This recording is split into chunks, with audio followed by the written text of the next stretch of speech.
ஒன்று 2 நாளாகமத்தின் புஸ்தகம் 26ஆம் அதிகாரம் திருப்பிக் கொள்வோம். 5வது வசனத்தை நாம் வாசிப்போம்.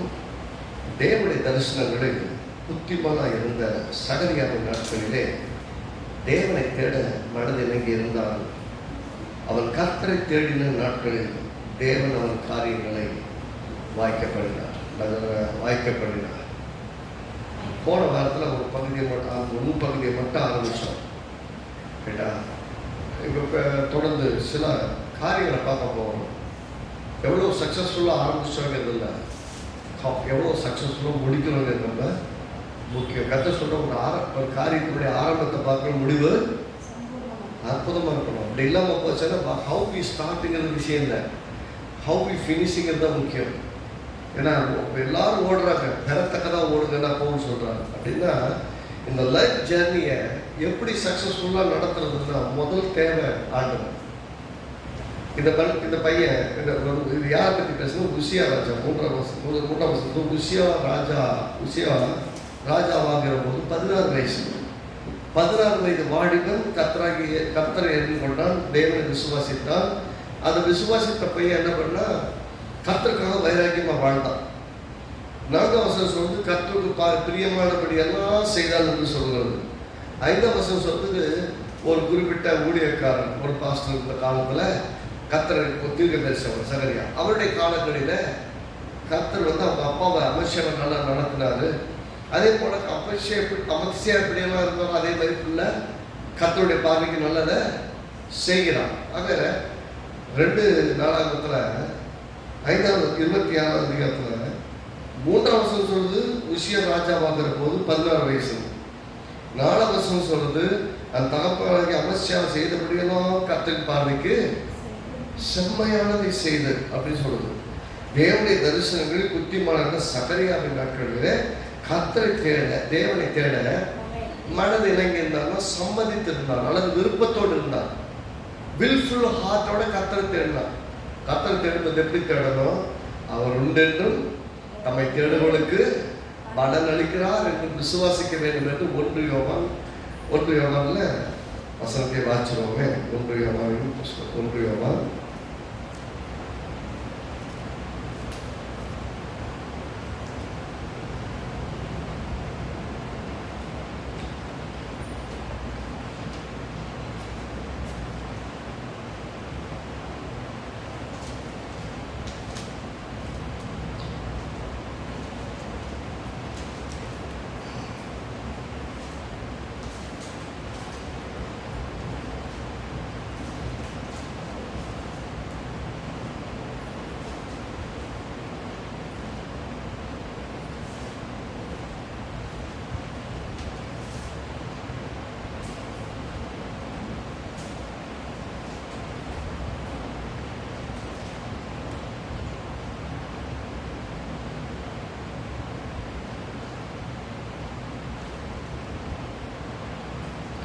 நோட் பண்ண விட்டேன். 1 யோவான்ல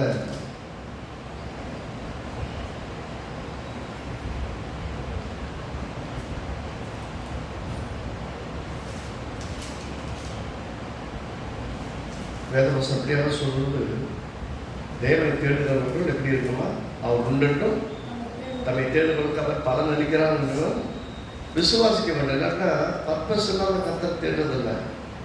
கர்த்தரை தேடுவோம் ஒரு பெரிய நோக்கத்தோடு, ஒரு பெரிய ஆசையோடு தேடணும். அப்படிங்கிறது தேவன் எதிர்பார்க்கிறார். தன்னை தேடணும், இப்படிதான் தேடணும் எதிர்பார்க்கிறார். இது வந்து தேவனை தேட மனது இணங்கி இருந்தான் அப்படின்னு சொல்லும்போது கர்த்தரை தேடினார். கர்த்தரை தேடின நாட்கள் எல்லாம் சொல்லுங்க, கர்த்தரை தேடின நாட்கள் எல்லாம், கர்த்தரை தேடின 1 வருஷத்துல கர்த்தரை தேடின ஒவ்வொரு நாட்களிலும் அவன் காரியங்களை கர்த்தர் வாய்க்கப்படினார்.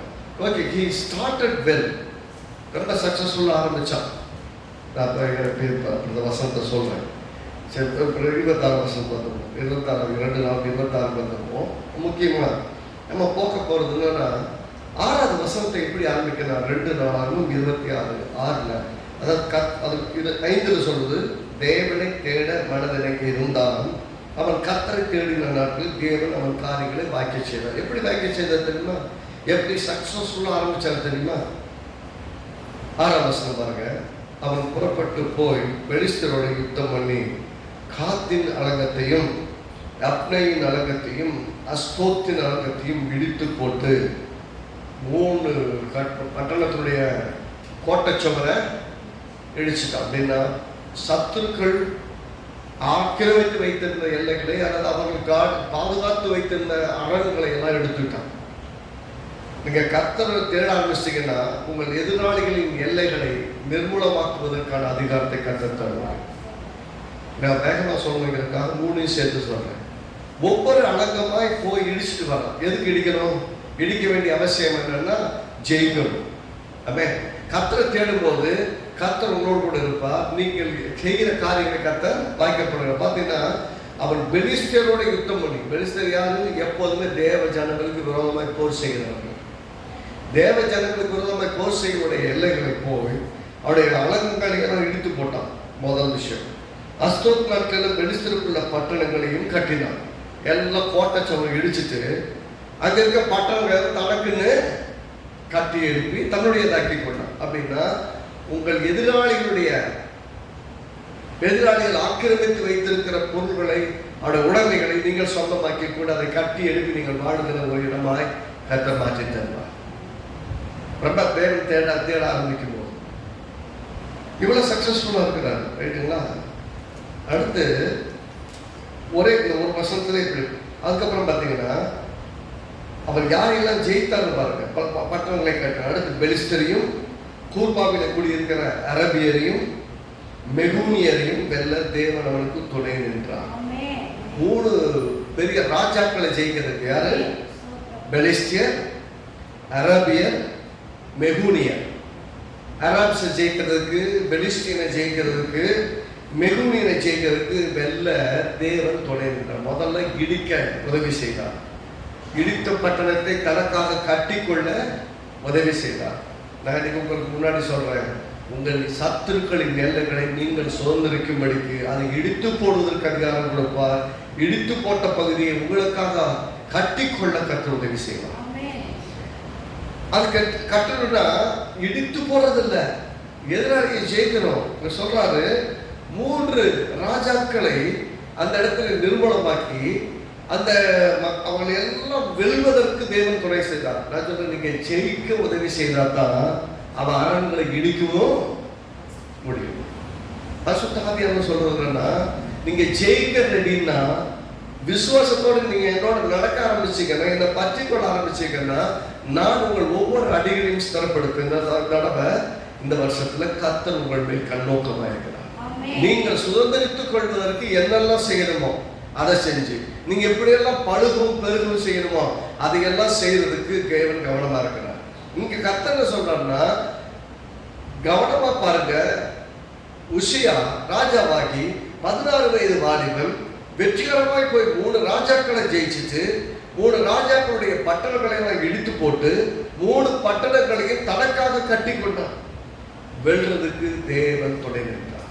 நீங்க நான் சொல்றேன், நீங்க ஜெயிக்கிறதுக்கு தேவன் துணை நிற்கிறார். நீங்க ஜெயிச்சு முடிகிற வரைக்கும் கர்த்தர் உங்களை கைவிட மாட்டார். தேவனை தேட நீங்க மனசு மட்டும் ஒத்து போயிட்டீங்கன்னா போதும். என்ன நடக்கணும்? தேவனை தேட மனசு ஒத்து போச்சுன்னா, மனசுல விருப்பத்தோட தேடினீங்கன்னா கர்த்தர் நீங்க குற்றமே சாட்ட முடியாது. He is always perfect. கர்த்தரை பார்த்துட்டு ஏண்டவரை இப்படி பண்றீங்க, என் வாழ்க்கையாக இப்படி பண்றீங்க கேட்கவே முடியாது. ஏன் முடியாதுன்னு பாத்தீங்கன்னா, கர்த்தர் நீதியுள்ள தேவன், அன்புள்ள தேவன் ஒரு பக்கம், இன்னொரு பக்கம் நீதியுள்ள தேவன். அவனுக்கு குமாரன் செஞ்சதை கவனிங்க. ஒரு பக்கம் நீதியுள்ள தேவன் எப்படி பாவத்தை தண்டிக்காம விடவே ஆதாம் இருந்து எல்லாருடைய பாவத்தை இயேசு மேல வச்சாரா? இயேசு சிலுவையில் தண்டிச்சாரா? மரணத்தை ஏற்றுக்கொண்டாரா? வேற வழி கிடையாது. பாவம்னா தண்டிக்கப்பட்டே கர்த்தர்கிட்ட எந்த இறக்கமும் கிடையாது. அப்பயும் சரி இப்பயும் சரி. இப்ப கிருபையின் காலத்துல வாழ்றோம். இப்ப கிருபை காலத்துல தான் இருக்கிறோம் இல்லையா? இப்பயும் கர்த்தராகிய இயேசுவை விசுவாசித்து இரட்சகராய் ஏற்றுக்கொண்டவர்கள் அவர்களோட மனம் பொருந்தி போகணும். மனம் ரட்சிக்கப்பட்டவன் அர்த்தம், பரலோகத்துக்கு போகலான்னு முயற்சி பண்ணலாம், ரைட்டா? ஆனா வேதம் சொல்றது ரட்சிப்பை அனுதினமும் காத்துக்கொள்ளுங்கன்னு சொல்லுது. உங்களுக்கு கொடுக்கப்பட்ட ரட்சிப்பு என்ன பண்ணக்கூடாது, ஏதோ நமக்கு ஒரு கிஃப்ட் கொடுத்துட்டாங்க, ஒரு பாஸ் கொடுத்துட்டாங்க, அது உங்களுக்கு ஒரு டிக்கெட்டுக்கு ஒரு ஷோவே கொடுத்துருன்னு வச்சுக்கோங்க. உலகத்தில் இருக்கிற மாதிரி பேசுகிறேன். ஒரு சினிமா டிக்கெட்டுக்கு ஒரு ஷோவுக்கான டிக்கெட் கொடுத்துச்சுன்னா அடுத்த ஷோவுக்கு அந்த டிக்கெட் கொடுத்தீங்கன்னா செல்லாது, அந்த ஷோவுக்கு போகணும். உண்மைதானுங்க? அதுபோல தான் உங்களுக்கு பணத்தையெல்லாம் வசூல், உங்களுக்கு அரசில் இப்போ ஒரு கிஃப்டெல்லாம் கொடுத்தாங்க, பொங்கல் ஏனாமல் அதுக்கு ஒரு டோக்கன் கொடுத்தாங்க. இன்னைக்கு போய் கேட்டுவாங்க, தருவாங்க? காலாவதி ஆயிடுச்சு. இப்போ போய் கேட்டால் அப்படின்னா உங்களுக்கு கொடுக்கப்பட்டது உண்மை, அது நீங்கள் எந்த நேரத்தில் உபயோகப்படுத்துமோ அப்போ கேட்டால் உபயோகப்படுத்துற அளவுக்கு நாம் புத்திசாலிகளாக இருக்கணும். என்கிட்ட கொடுத்துட்டாங்கன்னா எப்போ உணவு வாங்கி வேலை பண்ண முடியாது. உங்கள்கிட்ட ஒரு செக்கு கொடுத்துட்டாங்க, 1 கோடி ரூபாய்க்கு செக்கு கொடுத்துட்டாங்க, கையில் வச்சுருக்கீங்க, சந்தோஷம். டேட்டு போட்டாங்க, இன்னைக்கு டேட்டு 8ஆம் தேதி February 2026 போட்டாங்க. நீங்கள் 3 மாதத்துக்குள்ள, அதாவது 90 நாளைக்குள்ளே போய் நீங்கள் பேங்க்கில் டெபாசிட் பண்ணால் அந்த செக்கு எவ்வளோதோ, ஐயோ இத்தனை கோடி அப்படின்னா கிளம்பியா, டேட்டு முடிஞ்சு போச்சு, இதை நான் பாஸ் பண்ணவே. அப்படின்னா ரட்சிப்புங்கிறது நீங்கள் பெற்றுக்கொண்டீங்க போயிடலாம், அப்படி கிடையாது. ஒவ்வொரு நாளும் அவரோடு நடக்கணும், அவருடைய சித்தத்தை செய்யறவங்களா மாறணும். அப்படின்னு என்ன அர்த்தம்? கிரியை பற்றி பேசுறோமா? கிரியை பற்றி பேசல, அவர் கிருபை அளிப்பதனால பேசுறோம். கிருபை கொடுக்கிறார், அதில் வாழணும். டெய்லி அவரோடு உறவாட, அவரை புரிந்து கொள்ள ஆரம்பிக்கணும். அப்போதான் அவரோட நடக்க. என்ன சொல்றாரு? தேவனை தேட அவன் மனம் இணங்கியிருந்த நாட்களில் கர்த்தர் அவன் காரியத்தை வைக்க பண்ணார். இப்படி காரியத்தை வைக்க பண்ணாரு. எல்லா பட்டணங்களை இடிக்க உதவி செய்தார், கோட்டைகளை அரண்களை இடிக்க உதவி செய்தார், புதுசாக கோட்டையை கட்ட உதவி செய்தார், 3 ராஜாக்களை ஜெயிக்க உதவி செய்தார். அப்படின்னு அர்த்தம்? ராஜாக்களை ஜெயிச்சு அவங்க பட்டணங்களை இடிக்க, அவங்க பட்டணங்களை தனக்குன்னு கட்டிக்கொள்ள உதவி. அப்படின்னா வெல்வதற்கு உதவி செய்கிறவர் அவரே, சத்துருக்களின் கோட்டைகளை இடிக்க உதவி செய்கிறவர் அவரே, உங்களுக்காக கோட்டையை கட்டிக்கொள்ள உதவி செய்கிறவர் அவரே. அப்ப அவரோடு உனக்கு செஞ்சு, அவரோட நடந்து, அவரை மட்டுமே உத்து நோக்கி பார்த்து கொண்டிருந்தால், அவரை தேட மனது ஒத்து போயிருந்தா சக்சஸ்ஃபுல்லா இருப்பார். நான் எல்லாத்தையும் செஞ்சுட்டு எனக்கு கர்த்தர் ஒன்றும் செய்யலாம் சொல்லவே முடியாது. கர்த்தர் நமக்கு வாய்ப்பை கொடுக்குறார். அது பாருங்க. இது அடுத்து பார்த்தீங்கன்னா, இது அதாவது முதல்ல 3 பேரை பார்த்தோம். அடுத்த நாள் அம்மோனியர் உசியாவுக்கு காணிக்கை கொண்டு வந்தார்கள். ஒரு கூட்டத்தை அம்மோனிய புத்திரர்களை ஜெயிச்சிட்டார். அம்மோனிய பட்டணத்தை ஜெயிக்கிறார். அம்மோனிய ராஜா என்ன சொல்லிட்டாரு? அப்பா, என் இடத்த சுதந்திரத்துக் கொள்ளாத, உனக்கு வருஷம்னா மாசம்னா நான் என்ன பண்றேன்? கப்பம் கட்டுறேன். நான் என்ன பண்றேன்? நான் பணம் கொண்டு நான் என்ன பண்றேன்? பணத்தை கொடுத்துறேன். உன் பேரை சொல்லி நாங்கள் ஆண்டுகிறேன். இந்த ராஜ்யம் உன்னோட தான், உன் பேரை சொல்லி நான் ஆண்டுகிறேன். நான் ராஜாவாக இருக்கிறதுனால நான் என்ன பண்றேன்? உனக்கு மாசம் அல்லது வருஷம் நான் என்ன பண்றேன்? கொண்டு பணத்தை கொடுக்குறேன்னு பாருங்க. அந்நிய ராஜா, அந்நிய தேசத்த ராஜா உசியாவுக்கு காணிக்கை கொண்டு கொடுத்து என்னை விட்டுருப்பா, எனக்கு எதிராக சண்டைக்கு வராத, நான் கூட சமரசமா போயிடுறேன்னு நல்லா கவனிக்கணும். எதுக்குறவங்கள ஜெயிக்கவும் செய்வார். சமரசமா போறவங்கள, உங்களுக்கு காணிக்கை கொண்டு வருகிறவங்கள, உங்களுக்கு கொடுக்கிறவங்களாய் மாற்றவும். அப்படின்னா யாரையும் எப்படி மாற்ற முடியும்? நீங்க கர்த்தரோடு இசைந்திருந்து கர்த்தரோடு நடக்க ஆரம்பிச்சீங்கன்னா கர்த்தர் உங்களுக்காக மாற்ற முடியாத விஷயமே கிடையாது, ஜெயிக்க வைக்க முடியாத விஷயமே கிடையாது. பார்த்தீங்கன்னா சொல்லிட்டு விஷயாவுக்கு காணிக்கை கொண்டு வந்தவர்கள் அவருடைய கீர்த்தி எகிப்தின் எல்லை மட்டும் எட்டினது. எகிப்து அந்த காலத்துல பெரிய ராஜ்யம். புகழ் எங்க வரைக்கும் போயிடுச்சா? ஃபர்ஸ்ட்ல 3 ராஜாவை ஜெயிச்சு 3 பட்டணத்தை அடிச்சு. நல்லா கவனிக்கணும். ஆரம்ப காலத்துல இன்னைக்கு விசுவாசிக்க பயணத்தை ஆரம்பிக்கும் போது 2-3 சக்சஸ்ஃபுல்லான காரியங்களை செஞ்சுட்டு விசுவாசத்தை இருந்தீங்கனால ஏசப்பா விசுவாசிக்கிறாங்க, அதனால ஜெயிச்சுக்கிட்டே இருக்கிறாங்க. மற்றவங்க பேச ஆரம்பிச்சிருவாங்க. நீங்க எப்படிப்பட்ட ஆளுன்னு அது வரைக்கும் யாருக்குமே தெரியாது, இப்ப எல்லாருக்குமே தெரியும். இப்ப பாப்புலர் ஃபிகர் ஆயாச்சு. நிறைய பேருக்கு என்ன தெரியுது? எங்க வரைக்கும் போயிருந்தா பக்கத்து ஊர் வரைக்கும் போகுது, அவங்களா தெரியுமே அப்படின்னு சொல்ற அளவுக்கு இவனை பத்தி வெற்றி பண்ண. அப்படியே அவங்க 3 முறை ஜெயிச்சிட்டாங்க. அவங்க பட்டணத்துல ரெடிஸ்டால கட்டிட்டாங்க. இப்ப எகிப்துக்கு என்ன வைத்த கலக்கிட்டு இருக்கும். ஏன் நம்ம ஜெயிச்சுட்டே போறாங்க, பெரிய ஆளாக. நாளைக்கு நம்மளை வந்து ஜெயிச்சிட்டாங்கன்னா, நம்ம ராஜ்யத்தை பிடிச்சிட்டாங்கன்னா தேவன் அவங்க கூட துணை இருக்கிறாரு. ஏற்கனவே எகிப்துக்கு தெரியும் இஸ்ரவேல் ஜனங்கள் அடிமைத்தனத்துக்கு கிளப்புறதுக்கு என்ன வேலையெல்லாம் கர்த்தர் செஞ்சாருன்னு அவனுக்கு நல்லாவே இப்ப பழையபடியும் இப்ப வந்துருவானோங்கிற பயம். நீங்க நினைப்பீங்க எகிப்து பெரிய ராஜா, பெரிய ராஜ்யம், அந்த ராஜ்யத்தை நம்ம எப்படி ஜெயிக்கலாம் அப்படின்னு இவங்களுக்கு வைத்த கலக்கிட்டு இருக்கு. உங்களுக்கு தெரியாது. இஸ்ரவேல் ஜனங்கள் வாக்குத்தத்தம் பண்ணப்பட்ட தேசத்தை சுதந்திரத்துக் கொள்ள போறாங்க. எரியோ கோட்டைக்குள்ள போறாங்க. இப்பதான் யோர்தானை கடந்துருக்காங்க. கடக்கிறதுக்கு முன்னாடி போய் வேவு பார்த்துட்டு வர சொல்றாங்க. வேவு பார்க்க போனா அங்க ஒரு பெண்ணை சந்திக்கிறாங்க, ராகாப் சொல்றா, உங்களை பற்றிய பாய் ஃபுல்லா பிடிச்சு போய் கிடக்குப்பாங்க. அவளுக்கு எல்லா இன்ஃபர்மேஷன் தெரியுமே. அவங்க எல்லா வீட்லயும் வந்து பண்றாங்க, போறாங்க, உட்காந்து பேசுவாங்க. இல்ல பெரிய பெரிய ஆட்களை வந்து போற இடம் எல்லாம் பேசுறாங்க. நம்ம சொல்றான், எப்பா நீங்க ஜெயிச்சிருங்க, எனக்கு தெரியும். நீங்க வந்து சுதந்திரிக்கும் போது என்னைய குடும்பத்தை உயிரோட காப்பாத்துங்க அப்படி இந்த உங்களை காப்பாத்துறாங்க. ஏன் காப்பாத்துறாங்க? இவங்க தான் வந்து சுதந்திரிக்க போறாங்க, இவங்க தான் வாழ போறாங்க, இவங்க தான் ஆள போறாங்கன்னு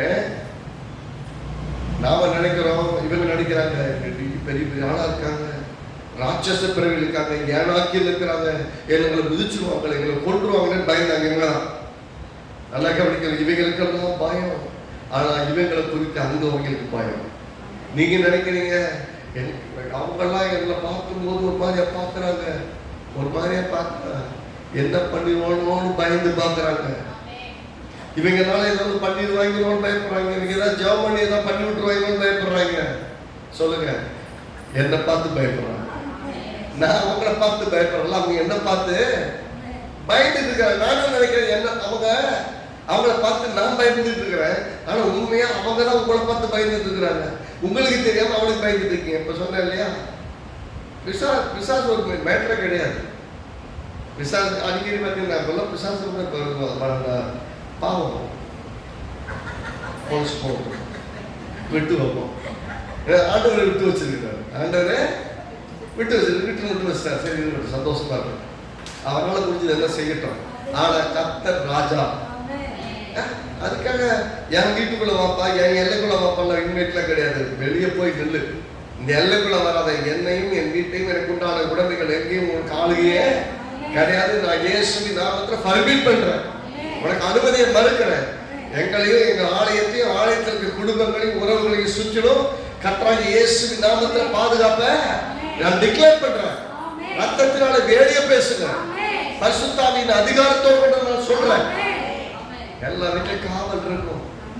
அவனுக்கு இடம் கிடையாது, அவன்கிட்ட இடம் கிடையாதுங்கிறத சொல்றேன். அவன் கிட்ட நான் போறான், அவனை பத்தி பேசி பேசி அவனுக்கு பெரிய ஆளாக்கிட்டே போறாங்க. ஒரு ஆளை பத்தி பேசவே கூடாது, ஒரு ஆளை பத்தி நீங்க பேசவே கூடாது. அவங்க எதிராளிகளை பத்தி இல்லை, இந்த இவனை பத்தி மட்டும் பேசாதீங்க. அவன் ஒண்ணு கிடையாது. பாடுனால சாத்தான சக்தி உங்களுக்கு முன்னாடி அது ஒரு சக்தியே கிடையாது. நீங்க இயேசுவின் நாமத்துல சொன்ன போதும் இன்னும் விட்டு போயிருவேன்பா. அவன் அவன் விட்டா ஓடிடுறான். நீங்க என்ன அவன் பெரிய ஆளு பாருங்க, பிசாசு இப்படி பண்ணிட்டான், பிசாசு இப்படி பண்ணிட்டான், பிசாசு இப்படி பண்ணிட்டான். பிசாசு எப்படி பண்ண முடியாது, சுற்றி சுற்றி வருவான், வாய்ப்பு கிடைக்கான்னு பார்ப்பான். நீங்க அவைலபிள்னா அவன் அவைலபிள் தூக்கிடுவான். நீங்க அவைலபிளா இல்லைன்னா சுற்றி சுற்றி வருவான். எப்படி இருக்கும்னா, லோத்த வீட்டுக்குள்ள வச்சு அவன் கதை வளர்ச்சிட்டான். கருத்து எங்கடா உள்ள ஓட்டையை போடாம சுற்றி சுற்றி வராங்க. ஒருத்தருக்கு வாசல் இருக்கு, வாசலே தெரியல, நம்ம இவர் எலிசாவை பிடிக்கிறதுக்கு வர்றாங்க, ஆட்கள் அனுப்புறாங்க. அதை சுத்தி சுத்தி வர்றான், அங்கதான் நிற்கிறான். எங்க எலிசா தேடுறாங்க. ஒருத்தங்க எலிசாவே தெரியல. யார் பார்த்து தெரியுங்க? எலிசா வா கூப்பிட்டு காட்டுறதுக்கு நேரம் ராஜா சொல்லிட்டு விட்டுறாரு. இந்த இவங்கதான் யார் கண்ணை திறந்து பார்த்தா ராஜா வீட்டில் நிற்கிறாங்க. நாங்க அப்புறம் எப்போ வந்தோம்? நான் சொல்றேங்க, உங்களை அனுப்பணும் யாராவது வந்தாங்கன்னா ஒன்று கண்கட்டி கத்தியா இருக்கும், இல்லை உங்களுக்கு இந்த வாசலே தெரியாது, வழியே தெரியாது, இவங்க ஏதாவது பண்ணணுமா, ஒன்றும் கிடைக்காது. அவனுக்கு வாய்ப்பை நீங்க கொடுக்காதீங்க. உங்க அவிசுவாசமான பேச்சு, உங்க பயம், உங்கள் திகில்கள் தான் அவனுக்கு வாசலையே திறந்து வருது. அவனுக்கு ஒன்றும் கிடையாதுன்னு சொல்லி விசுவாசிக்க ஆரம்பிச்சிட்டீங்கன்னா அவனுக்கு ஒரு அதிகாரமும் உங்க மேல கிடையாது. இயேசு சொன்னார், ஏதோ உலகத்தின் அதிபதி வருகிறான், அவனுக்கு என்னிடத்து ஒன்றுமே. அப்ப அவருக்குள்ள இருக்கீங்க. ஒண்ணுமே என்கிட்ட இல்லைன்னு சொன்னவருக்குள்ள இருக்கீங்கன்னா உங்க மேல என்ன இருக்கும்? கல்வாரி ரத்தம் தான் இருக்கும். ரத்தத்து மேல அவனுக்கு என்ன அதிகாரம்? அவருடைய நாமத்து மேல என்ன அதிகாரம்? அவருடைய நாமத்துல உள்ள போய் நுழைஞ்சு உட்கார்ந்து இருக்கிற உங்களுக்கு என்ன அதிகாரம்? அவர் உங்களை நிரப்பி இருக்கலாம். உங்களுக்கு எந்த அதிகாரமும் எந்த வாய்ப்புமே கிடையாது. இவன் பார்க்கறான், எகிப்துக்கு வைத்த கணக்கு எப்போ வந்து என்ன பண்ணுவானு தெரியலன்னு. ஏன்னா எகிப்துல ஏற்கனவே அற்புதங்களை செஞ்சுட்டு வந்தவங்க, அற்புதமா தேவன் கூட்டிட்டு வந்தாரு. ஏசாயா 52 சொன்னாரு, செங்கடல் ரெண்டா பிளந்தது நீ அல்லவா? யார் பார்த்து? ஜனங்களை பார்த்து. அவங்கள பிளந்தாங்க. மோசே முன்னாடி இருந்து கட்டில கோலை கட்டினா ரெண்டா பிளந்துச்சு. இவங்க நடுவில் நடந்து வந்தாங்க. சொல்றாரு, நீதான் பிளந்தைங்கிறாரு. அப்படின்னு அர்த்தம், உங்க லீடர் ஒண்ணு பண்ணா, உங்க குடும்பத்துல தலைவனும் செஞ்சா நீங்க எல்லாரும் சேர்ந்து செய்யணும், அதுல பயணிக்கணும். ஆமே, அதுல பயணித்து போகணும். கரெக்டா சொல்ல, நீதான் உள்ளவா அப்படிங்கிறாரு. இங்க 3 ராஜாக்களை ஜெயிச்சிட்டாரு. இப்ப எகிப்துக்கு வைத்த கணக்குது. எகிப்துக்கு ஏன் வைத்த கணக்கு தெரியுமா? அவருடைய கீர்த்தி எகிப்து நெல்லை மட்டும் கட்டினது. அவன் மிகவும் பலம் கொண்டான். எப்படின்னு சொன்னா, ரொம்ப பவர்ஃபுல். சொல்லுங்க, ரொம்ப சொல்லுங்க, நான் ரொம்ப பவர்ஃபுல். எல்லாம் டிக்ளேர் பண்ணி சொல்லுங்க, நான் ரொம்ப பவர்ஃபுல். என்னை ஜெயிக்கிறதுக்கு, என்னை மேற்கொள்கிறதுக்கு யாருக்கும் எதுக்கு அதிகாரம் இல்லை. ஆமே. ஏன்னா எனக்குள்ள ஒரு பெரிய சூப்பர் பவர் உட்கார்ந்து இருக்கிறார். இந்த உலகத்தில் இருக்கவங்க உங்களுக்குள்ள இருக்கிறவர் பெரியவர், அவ்வளவு பெரியவர் கூட இருக்கிறாருங்க. நீங்க ஐயோ நான் என்ன பண்ணுவேன் அப்படி இல்லைங்க. பார்க்கும் போதே வேற மாதிரி. நம்மள கண்ணாடியில பார்க்கும் போது கர்த்தரால் ஆசீர்வதிக்கப்பட்டவளே, சொல்லுங்க உங்களை பார்த்து, கர்த்தர் ஆசீர்வதிக்கப்பட்டவளே, கர்த்தரோடு கூட இருக்கிறார். நீங்க சொல்லுங்க, ஏன்னா உங்க ஆவியில் தேவன் இருக்கிறார். உங்களை பார்த்து நீங்க பேசுறது இருக்குன்னா உங்க அடையாளத்தை நீங்க மறந்துடக்கூடாதுன்னா. சில என்னம்மா பைத்தியம் பிடிச்சிச்சான்னு கேட்பாங்க. ஆமாப்பா, கர்த்தருக்குள்ள கொஞ்சம் பைத்தியமா தான் இருக்கிறாங்க. நான் மிகவும் ஆசீர்வதிக்கப்பட்டிருக்கிறேங்கிறத விசுவாசிக்க ஆரம்பிச்சிருக்கிறேன். உங்களை பார்க்கும்போது அந்த நம்பிக்கை வரணும். எகிப்து வரைக்கும் பெருமை போயிடுச்சு. அவன் மிகவும் பலப்பட்டான். எப்படியாச்சா? ரொம்ப பவர்ஃபுல் ஆயிட்டான். இது வந்துங்க எகிப்து வரைக்கும் போன விஷயம். அடுத்து அதோட முடியல. கர்த்தரை தேட நீங்கள் மனது இணங்கி இருந்தால், மனம் பொருந்தி இருந்தால் நீங்க எப்படி ஆவீங்கன்னா, சொன்ன 3 ராஜா ஜெயிச்சாச்சு, 3 ராஜா பட்டணங்களை இடிச்சாச்சு, சொந்தமா பட்டணங்களை கட்டியாச்சு.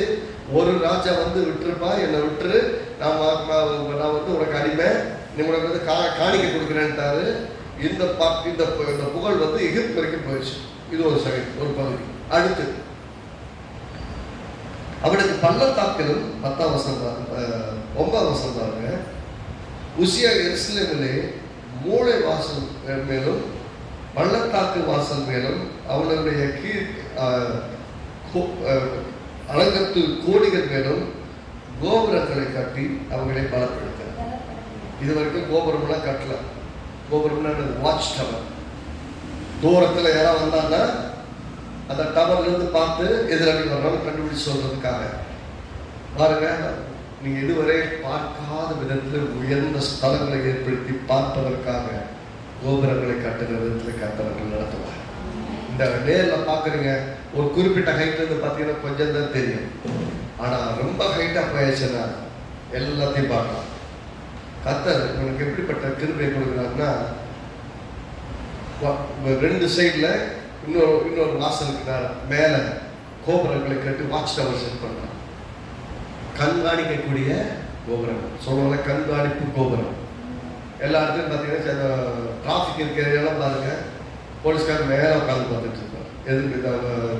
டீ நகர்லாம் போனீங்கன்னா தெரியும், மேலே உட்காந்து பார்ப்பாரு. எதுக்கு? எவ்வளோ போகிறாங்க, கரெக்டாக போதா, ரோட்டு கரெக்டாக போகிறாங்க, ஏதோ பிரச்சனை நடக்குதா, அங்கேருந்து வாட்ச் பண்ணுறதுக்கு. இங்கே கர்த்தர் சொல்கிறாரு, இவனுக்கு வாட்ச் டவர் தேவைங்கிறது உங்களை கண்காணிக்கிறதுக்கு ஒரு கோபுரம். உங்களுடைய வாட்ச் டவரை நீங்கள் கட்டுங்க.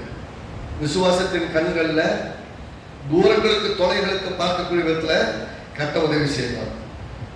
இது ஒன்று.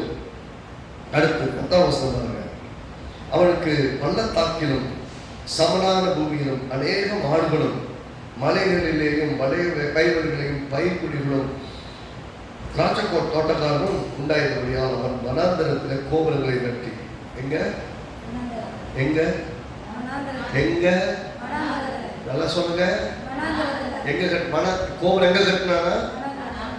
கோபுரத்துல வாட்ச் டவர் கட்டுறான்னா எவ்வளவு தூரத்துக்கு இருக்கும்? திராட்சை தோட்டக்காரன் உண்டாயிருந்தபடியால் அவன் வனாந்தரத்துல கோபுரத்தை ஆண்டவர் என்ன பண்ணாரு? தோட்டத்தை கட்டினாரு, கல்லை பொறுக்கினாரு, அங்க கோபுரத்தை கட்டினாரு. எதுக்கு? ஆலயம் கட்டினார் இல்லையா? எதுக்கு? திராட்சை பழத்தினுடைய சாரத்தை எடுக்கிறதுக்கு. அதே மாதிரி இங்க எல்லாம் விவசாயம் பண்றான் பாருங்க. ராஜா விவசாய வேலை பண்ணிட்டு இருக்கிறார். விவசாய வேலை பார்த்து கண்ணுக்கு பார்க்குற அளவுக்கு எல்லாம் இருக்கு. ஆடு இருக்கு, மாடு இருக்கு, திராட்சை தோட்டம் இருக்கு, எல்லாத்தையும் கண்காணிக்கிறதுக்கு என்ன தேவைப்படுது? Watch tower. அங்க 3 டவர், இங்க ஒரு 4வது டவர். இது பிரேயர் டவர் கிடையாது, வாட்ச் டவர். கண்காணிப்பு கோபுரம் கட்டி கட்டி அநேக துறவுகளை வெட்டினான். அப்படின்னா தண்ணி வேணுங்கிறதுக்காக எவ்வளவு இடங்கள்ல குழி தோண்டி, எப்படி ஈசாக்கு தண்ணீரை தோண்டி துறவுகளை தண்ணீரை கண்டான், அது மாதிரி ஆழங்களை தோண்டி தோண்டி கிணறுகளை கண்டுபிடிச்சு தண்ணி எடுத்தான். எதுக்கு? அவ்வளவு விவசாயம். அவளை நடக்கிறதுக்கு தண்ணி பாய்ச்சணும். அவனுக்கு தேவையான தண்ணீர்களை கண்டுபிடிக்கும்படி துறவுகளை வெட்டினான். அவன் வெள்ளாண்மை பிரியனாயிருந்தான். எப்படியா? ஒரு ராஜா விவசாயம் பண்றதுல ஃப்ரீயா போய் விவசாயம் பண்ணிட்டு இருக்கிறார். வழக்கமாக எக்ஸசைஸ் பண்ணி உடம்பை பில்ட் பண்ணி எவங்கிட்ட சட்டம் போனாலும் யோசிக்கணும், அதானே? ஆனா இவர் எப்படி? எல்லா ராஜாக்களும் பயந்துட்டாங்க. எகிப்து வரைக்கும் பயம் போயிடுச்சு. எல்லாம் பயம் போயிட்டு இவங்கிட்ட யாரும் வரல.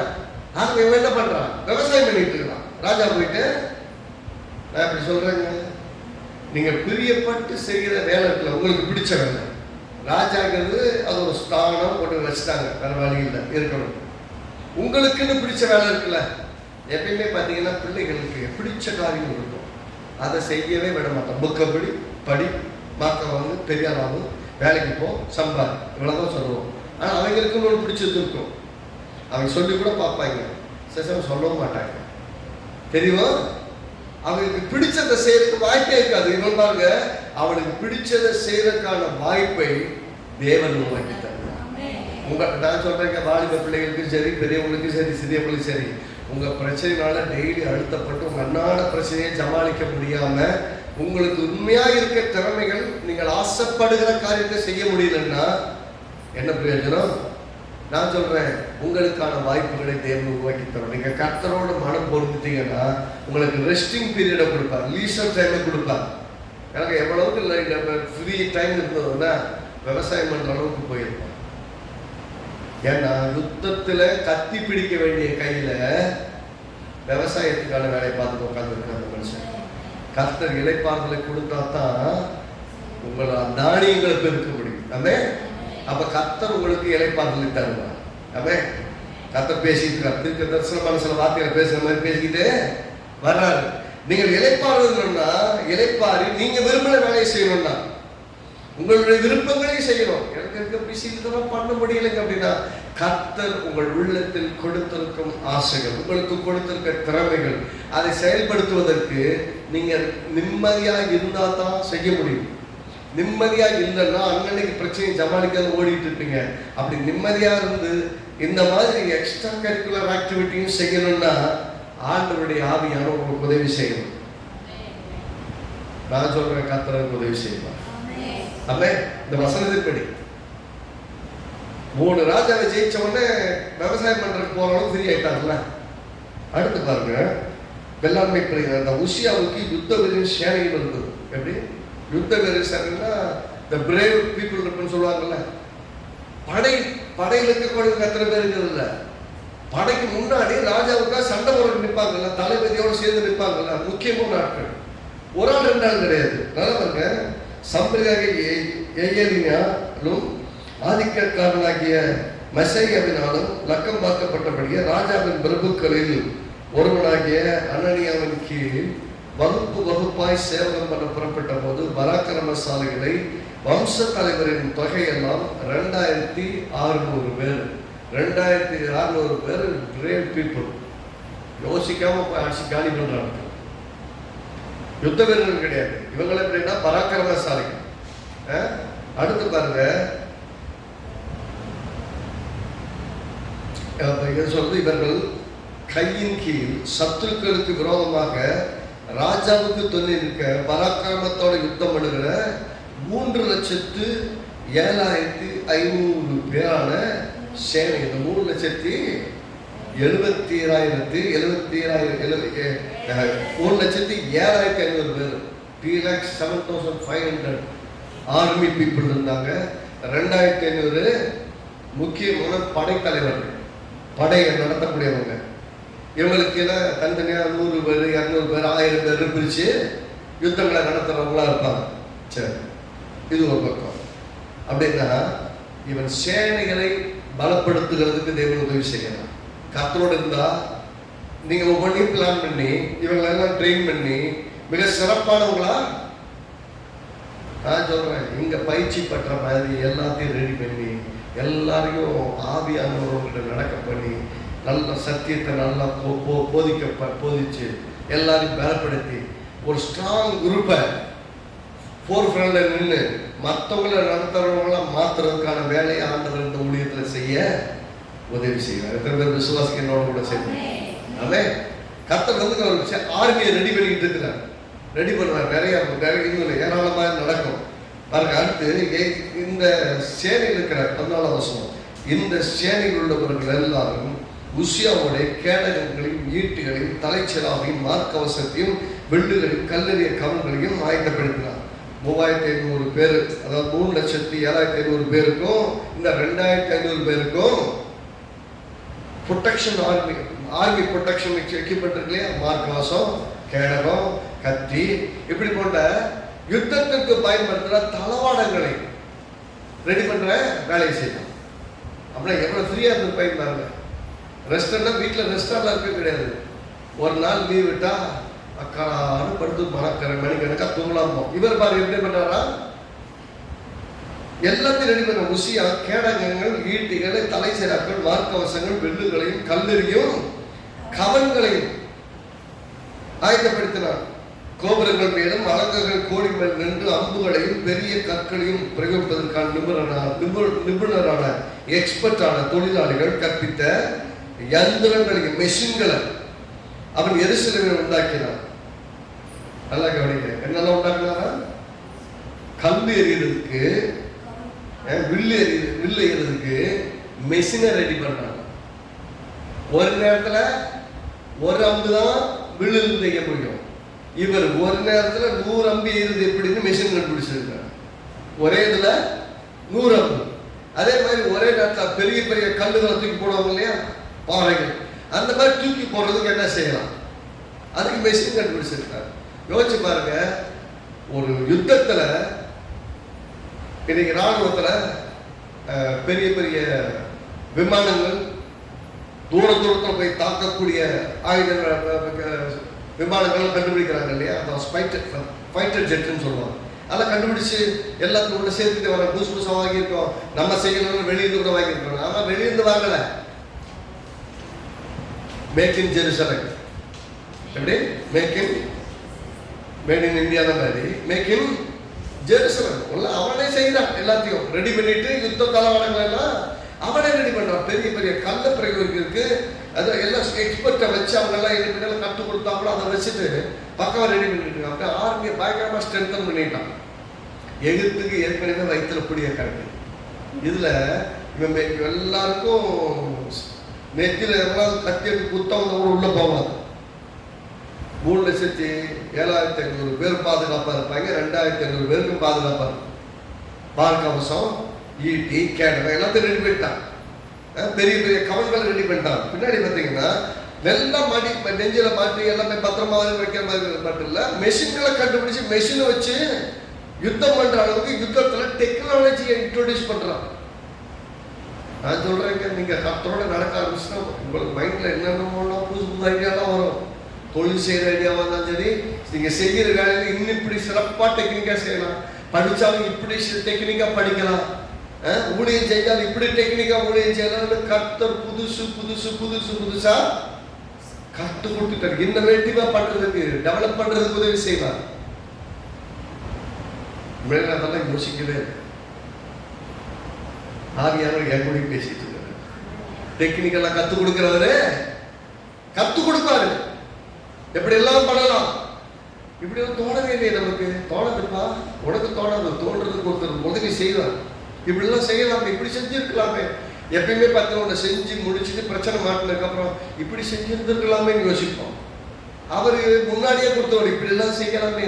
எப்போ நீங்க ரெஸ்டா இருந்தா தான் அதெல்லாம் செய்ய முடியும். பிரச்சனைக்குள்ளேயே உங்களை வச்சிருந்தாங்க செய்யவே முடியாது. இளைப்பாறினால்தான் புதுசு புதுசா உங்களால யோசிக்க முடியும், புதுசு புதுசா எல்லாம் செய்ய முடியும். இங்க கவனிங்க. அடுத்து அதோட நுழையில அவன் அது அப்படி அதே 15 வருஷம் பின்பகுதி எருசலேமில் கட்டி என்ன சொல்றது, எந்திரங்களையும் அவன் எருசலேமில் உண்டாக்கினான். மேட் இன் ஜெருசலேம் எல்லாம் மெஷினையும் போட்டு பெருசு பெருசாக ரெடி பண்ணிட்டான். யுத்த எக்யூப்மெண்ட்டை அடுத்து கவனிங்க. அப்படி அவன் கீர்த்தி இப்ப எகிப்து வரைக்கும் கிடையாது, வெகு தூரம் எகிப்தையும் தாண்டி பரவி போயிட்டு அவன் பலப்படும் மட்டும், எல்லாம் சொல்லுங்க, பலப்படும் மட்டும் அவன் ரொம்ப சக்சஸ்ஃபுல்லா ரொம்ப ஸ்ட்ராங் ஆகிற வரைக்கும் எப்படி இருந்ததா, ஆச்சரியமாய் அவனுக்கு அனுகூலம் ஆயிற்று. ஆமென். எனக்கு சொல்லுங்க, எனக்கு நான் பலப்படும் மட்டும் ஆச்சரியமாய் எனக்கு அனுகூலமாயிருக்கும். அவளோட ஃபேவரபிளா இருந்ததா சிச்சுவேஷன். நீங்க நல்ல பலம் அடைகிற வரைக்கும் உங்களுக்கு ஃபேவரபிளான சிச்சுவேஷன் வச்சுக்கோங்களேன். உங்க நீங்க நல்லா ஆக விடாத வரைக்கும் ஒருத்தர் வேலை செஞ்சுக்கிட்டே இருப்பான். ரைட்டா, எதாவது வந்துகிட்டே இருக்கும். நீங்க நல்லா ஆகிறதுக்கு தேவன் உங்களுக்கு இளைப்பாறுதல் தான்.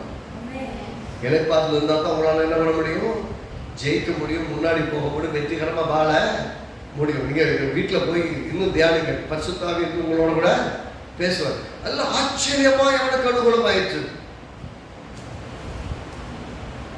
அனுகூலமாச்சு, பெரிய ஆளாயிட்டான். ஓகேங்களா. எப்பயுமே 52 வருஷம் அரசாண்ட ஒரு சக்சஸ்ஃபுல்லான ராஜாவுக்கு எப்படி ஆரம்பிச்சோன்னு மறந்துடும். நடக்கும்ல, வழக்கமா மண்டப்பான இல்லை மண்டை கோலாராயம். ஏன்னா நம்மளுக்கு ஆண்டவர் தான் உதவி செஞ்சார். ஆண்டவரையே இவங்க ஆண்டவரோட மனது இணங்கி இருந்ததுனால தான் இவ்வளவு சக்சஸ். ஆண்டவரோட இருந்ததுனால தான் இவ்வளவு ராணுவங்கள். ஆண்டவரோட இருந்ததுனால தான் இவ்வளவு டெக்னாலஜி. ஆண்டவரோட இருந்ததுனால தான் இத்தனை கோபுரம்.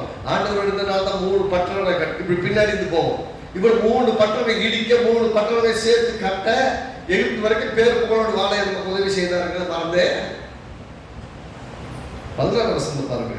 அவன் பலப்பட்ட போது தனக்கு கேடுண்டாக மட்டும் அவனுடைய மனம் மேட்டிமையாகி தன் தேவனாகிய கர்த்தருக்கு விரோதமாக மீறுதல் செய்து தூப பீடத்தின் மேல் தூபம் காட்ட கர்த்தருடைய ஆலயத்துக்குள் பிரவேசித்தான். நான் போய் அந்த வேலையை செய்யறதுக்கு பாஸ்டர் வச்சிருக்காங்க, உனக்கு இந்த வேலை, ஆசாரியனுக்கு ஊழியம் செய்யற வேலையை வச்சிருக்கிறேன், அந்த தூபம் காட்டலாம். நான் என்ன சொல்றேன், நான் பெரிய நான் என் பேர் தெரியுமா, நான் யார் தெரியுமா, எவ்வளவு பெரிய ராஜா தெரியுமா. நல்லா கவனிங்க. இந்த வயசாகி வருஷம் புத்தி கட்டு போகணும்னு சொல்லுவாங்க. சக்சஸ்ஃபுல்லாக இருக்கணும், ரொம்ப புத்தி கட்டு போகும். 16 வயசுல ராஜா வந்தான். 52 வருஷம் ராஜா வந்தானா 68 வயசு. 52 52 வருஷம் 16 வயசு 68 வயசாகி போச்சு. மண்டை சூடாகி போச்சு. மண்டை சூடாகி போயிட்டு என்ன பண்றாங்கன்னா, அப்போ பலப்படம் மட்டும் ரொம்ப அனுகூலமா இருந்தது. பலப்பட்ட போது திமிர் பிடிச்சிருச்சு. என்ன பண்றான், என்ன ஆசாரியன் தான் போய் தூபம் காட்டணுமா, ஏன் நான் தூபம் காட்ட கர்த்தர் ஏற்றுக்க மாட்டாரா, நான் தான் போய் ஊழியம் செய்வேன், நான் தான் அதை போய் செய்வேன், நான் தான் இதை போய் செய்வேன் சொல்றாங்க. கர்த்தர்களுக்கு கிருபை கொடுத்தால் வளருங்கள். வளரும் போது கர்த்தர்களுக்கு என்ன செய்ய சொல்லுகிறாரோ அதை மட்டும் செய்யும். வளர வளர கர்த்தர்களுக்கு என்ன செய்ய சொல்லுறாரோ, என்ன வாய்ப்பை கொடுக்குறாரோ அதை செய்யுங்க. வளர்ந்ததுக்கு அப்புறம் நான் செய்வேன், நான் எவ்வளவு பெரிய ஆள் தெரியுமா, 52 வருஷமா விசுவாசம் இருக்கேன், நான் ஊழியம் செய்ய மாட்டேன்னா, சாரி, கர்த்தர்களை அழைத்தால் உடைய செய்யுங்க. கர்த்தர் உங்களுக்கு வாய்ப்புகளை கொடுத்தா, நான் பெரிய ஆளுங்க அப்படி நெஞ்சல் இருந்தீங்கன்னா, சாரி, உங்களுக்கு அதெல்லாம் வேலைக்காக. அது மன மேட்டிமைன்னு சொல்லுவாங்க. அழைச்சு செய்யுங்க, அபிஷேகம் பெறும். அழைக்காம செஞ்சீங்கன்னா பெருமை பெறும். பெருமைகளோடு தேவன் எதிர்த்து நிற்கிறார். நம்ம மேட்டிமையாகி நான் சொல்கிறேன், ஆசாரி சொல்கிறேன், இப்போ வேணாம்ப்பா அதெல்லாம் போகாத, அதெல்லாம் சப்புன்னு ஆசாரின்னு சொல்கிறேன், பாஸ்டர் சொல்கிறாரா, அங்கிருந்து ஆசாரிய தேவாலயத்திலிருந்து ஆசாரியன் சொல்கிறேன், எலிசபெத் ஆசாரியன் சொல்கிறோம், போகாத, அதை செய்யாத ராஜா, அது உங்களுக்கு நல்லது கிடையாதுன்னு சொல்கிறான். சொன்னதுக்கு அப்புறமும் அது எப்படி முடியாது பாருங்க. 19 வருஷம் பாருங்க. அப்பொழுது உசியா கோபம் கொண்டான். அவன் தூப கலசத்தை கையில் பிடித்து ஆசாரியருடைய கோபமாய் பேசுகிற போது ஆசாரியருக்கு முன்பாக கர்த்தருடைய சந்நிதியில் தூப பீடத்தில் முன் இருக்கிற அவனுடைய நெற்றியிலே குஷ்டரோகம் தோன்றிற்று. மோசேக்கு விரோதமாய் தர்க்கித்த அவனுடைய சகோதரி மிரியாமுக்கு பேசுற அந்த வினாடியிலே குஷ்டரோகம் தோன்றிற்று. நிறைய பேர் சொல்லுவாங்க, ஊழியக்காரன் சொல்லுவாங்க, ஊழியக்காரன் பக்கச்சுட்டு பேசாத, குஷ்டரோகியா செத்து போயிரு அப்படின்னு சொல்லுவாங்க. பேசி கேட்டுருக்கீங்களா? அதெல்லாம் நான் கேட்டுருக்கேன். ஆனால் நான் சொல்லுவேன், இது தர்க்கிக்கிறதுனால வர்றதில்லை, நம்ம வரக்கூடிய மன மேட்டுமையினால், நம்ம செய்யக்கூடாத விஷயத்தை செய்யறதுனால கர்த்தருடைய கோபம் நமக்கு ஒன்று தனக்கே தெரியணும், இல்லை ஊழியக்காரன் சொல்றானே தெரியணும். தனக்கும் தெரியல, ஊழியக்காரன் சொன்னாலும் அதை எப்படி நான் ராஜா, நான் இந்த மொத்த தேசமே எனக்கு சொந்தம், இந்த கோயில் வரைக்கும் எனக்கு தான் சொந்தம், இந்த கோயிலுக்கு நான் தான் எல்லாம் கொடுத்தேன், நான் தான் செஞ்சேன், ஆக இந்த கோயிலை கட்டுறதே நான் தான், ஆக நான் தான் செய்வேன், நான் எல்லாத்தையும் செய்யலாம் அப்படின்னா சாரி. சாலமோனுக்கு தேவனுடைய ஆலயத்தை கட்டுறதுக்கு எல்லாத்துக்கும் உரிமை கொடுத்தாரு. ஆனால் தேவனுடைய ஆலயத்தில் போயிட்டு அவன் ஆசாரியின் வேலையை செய்கிற வேலையை கொடுக்கவே, நீ ராஜாவா இருந்தா ராஜாவா, ஆசாரியா இருந்தா ஆசாரியா இருந்தாரு அப்படின்னு அவங்க சொன்னார். நமக்கு அப்படி கிடையாது. நாம தான் ராஜா, நாம தான் ஆசாரியர், நாம ராஜாக்களும் இருக்கிறோம், ஆசாரியர்களும் இருக்கிறோம். கர்த்தருடைய வசனம் சொல்லுது. இப்போ நான் போய் ராஜாவா இருந்து ஆண்டு கொண்டு ஆசாரிய ஊழியத்தை செய்ய போனா நீ செய்யாதன்னு கர்த்தர் சொல்றது இல்லை. ஆனால் அழைக்கப்பட்டிருந்தா செய்யணும். ரொம்ப தெளிவாக இருக்கும். அதில் அழைக்கப்பட்டவர்களாகிய கர்த்தர் மக்கள் அழைக்கப்பட்டவர்களாக இருந்தால் செய்யணும். இல்லைன்னா அழைக்கப்பட்டவர்களுக்கு உதவியாக மிக சக்சஸ்ஃபுல்லாக ஊழியர் ரொம்ப சிறப்பான ஆலயம் நிறுத்தி அடைய நாம் ஒரு பயனுள்ள மக்களாக இருக்கணும். எல்லாரும் அபிஷேகித்திருக்கிறார், எல்லாரும் இருக்கிறார், எல்லாரையும் பயன்படுத்துவார், எல்லாரும் நடத்துவார். ஆனால் அதுக்கான அர்ப்பணிப்போடு நீங்க இருந்தீங்கன்னா அதை செய்யலாம். செய்யாம போயிட்டு வீட்டுக்கு ஏதாவது செய்ய போனா அது கர்த்தர் உங்களுக்கு கொடுக்காததா இருந்தால் அதனால் உங்களுடைய பெருமதம் வெளிப்படும். ஏன் நான் செய்யக்கூடாது ஆர்கியூ பண்றதில்லை. கர்த்தாவே நீர் எனக்கு சுத்தமானது, எனக்கு நீங்க என்ன சொல்லுங்க கீழ்படுகிறேன், நீங்க எனக்கு கொடுக்கிற மனப்பூர்வமா நான் செய்கிறேன். நான் ஸ்டார்ட் பண்ணும்போது சர்ச்சில் பாத்ரூம் கழுவுல இருந்து தரையெல்லாம் கழுவுல இருந்து சர்ச்சில் என்னோட வேலை என்னன்னா, கீழே பாத்ரூம் இருக்கு, டாய்லெட் இருக்கும், அதை டெய்லி சுத்தம் பண்ணணும், டெய்லி சர்ச்சை போடணும், சுத்தம் பண்ணணும். ஞாயிற்றுக்கிழமை சனிக்கிழமை ஃபாஸ்டிங் நடக்கும், அது பாய் போடணும். அடுத்த நாள் ஆராதனை முடிச்சக்கப்புறம் எடுத்து வைக்கணும். அடுத்த நாள் காலையில் ஞாயிற்றுக்கிழமை ஆராதனைக்கு பாயை போடணும். எல்லாத்தையும் பாயை போட்டு பின்னாடி சேரில் போட்டு புல்பிட்டு எல்லாத்தையும் தொடக்கணும். அப்படித்தான் ஆரம்பிச்சேன். அப்படின்னா அதெல்லாம் செஞ்சது இருக்குங்க அப்படின்னா அன்னைக்கு எனக்கு கொடுக்கப்பட்ட வேலை தான். என் கையில மைக்கு பாட கிடைக்கப்போ அதுக்கே பல வருஷம் ஆச்சு. மைக் கிடைச்ச கையில மைக் பாடுறதுக்கே சர்ச்சுக்குள்ள பல கிட்டத்தட்ட வருஷம் ஆச்சுன்னு சொல்லணும். கையில மைக் வர்றதுக்கு அதான் நடந்த கையில மைக் பாடினா நான் கத்துவேன். என் சத்தம் மைக்கில் கேட்காது, ஸ்பீக்கரில் கேட்காது. ஏன் நான் ஜீரோவில் வச்சுருந்தேன், என்னோட மைக்கில் ஜீரோ இருக்கும். நான் மிகப்பெற்று சொல்கிறேன், மனைவி இருக்காங்க தெரியும், ஜீரோவில் இருக்கும். ஆனால் நான் பாடுவேன். இங்கே சுற்றி பாஸ்டர் கீபோர்டு வாசிக்கிறேன், இந்த பற்றி கவலை இல்லை எனக்கு. நான் அப்போ எப்படி தான் கண்டு முடிப்பேன், நான் பாடுவேன். அன்றைக்கு எனக்கு என்ன வால்யூம் இருக்குன்னு பார்த்து பாடலை, என் சத்தம் மற்றவங்க கேட்குதான்னு பார்க்கல, என் சத்தம் கர்த்தரோடு கூட இருக்குது அப்படிங்கிறனால பாடல. அதனால தான் இன்னைக்கு ஆண்டவர் ஆராதிக்க உதவி செய்யுது. அப்போ ஆரம்பம் எப்படிங்கிறது இல்லை, நான் மேலே வந்ததுக்கப்புறம் நான் தான் பாடுவேன், அது தப்பு. நான் மட்டும்தான் ஆராதனை நடத்துவேன், இல்லை நான் மட்டும்தான் முடிவு செய்வேன், அப்படி இல்லை. கர்த்தர் உங்களுக்கு கொடுக்குற எதையும் சிறப்பாக செய்யுங்க, அவ்வளோதான். என்னுடைய பாட்டை நான் செய்ய, உங்களுடைய பாட்டை செய்யுங்க. ஆக மொத்தம் ஒவ்வொரு கை கால் ஒவ்வொரு அவயமும் ஒன்று கூட உதவி செய்கிற மாதிரி செஞ்சுக்கிட்டு சக்ஸஸ்ஃபுல்லாக மேலே மேலே மேலே முன்னேறி போவோம். கர்த்தர் நமக்கு புதிய புதிய வாய்ப்புகளை கொடுக்கும்போது, கர்த்தர் புதிய ஊழியர்களை கொடுக்கறதுக்கு முன்னாடி நம்ம ஆயத்தப்படுவோம், ரெடியாப்போம். கர்த்தருடைய அழைப்பு வரும்போது அதை சிறப்பாக செய்ய நமக்கு உதவியாக. அவன் வயசுலப்போ நெத்தியில் குஷ்டம் வந்துருச்சு பாருங்க. 20 வசனம் பிரதான ஆசிரியர் அசரியாவுடைய ஆசாரியம் அவரை பார்க்கும்போது, இதோ அவன் நெற்றியில் குஷ்டம் பிடித்தவன் என்று கண்டு அவரை தீவிரமாக எங்கேருந்து வெளிப்பட பண்ணினார்கள். கர்த்தர் தன்னை அடித்ததினால் அவன் தானும் வெளியே போக தீவிரப்பட்டான். அது வரைக்கும் திமிரா பேசிட்டு இருந்தவனுக்கு போச்சுனா நம்ம தப்பு பண்ணிட்டோம், அது ஒன்றும் பண்ண முடியாது.